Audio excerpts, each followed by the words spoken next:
আসসালামু আলাইকুম। এটা একটা রুম হিটার। প্রবলেমটা হচ্ছে এটা আপনার হিট হয় না। আমরা এখন তোড়া খুলে নিচ্ছি। শর্ট শর্ট করতে গিয়ে আগে তোড়া খুলে রাখছিলাম। এখন যেমন বইটা খুলে নিচ্ছি।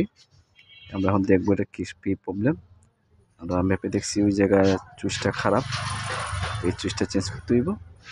আমরা এটা এখন চেঞ্জ করব। চেঞ্জ করার পরে আমরা আবার চেক করব হিট হয় কিনা। সুইচটা খুলে নিচ্ছি।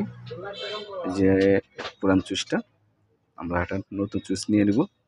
এই যে নতুন সুইচ জ্বালাগুলো করে নিচ্ছি। আপনি যদি আমার চ্যানেল নতুন হয়ে থাকেন সাবস্ক্রাইব করুন, শেয়ার করে দেবেন, কমেন্ট করবেন, ভালোবাসা দিয়ে পাশে থাকবেন যাতে আমি আপনাদেরকে আরও ভালো ভালো ভিডিও দিতে পারি। এই যে সুইচ আমাদের কাজটা হয়ে গেছে। এই যে বাতি জ্বলছে, এই যে বাতিটা জ্বলছে, আমাদের কাজটা সাকসেসফুল হয়ে গেছে। সবাই অসংখ্য অসংখ্য ধন্যবাদ। সবাই ভালো থাকবেন। আসসালামু আলাইকুম ওয়া রাহমাতুল্লাহি ওয়া বারাকাতুহু।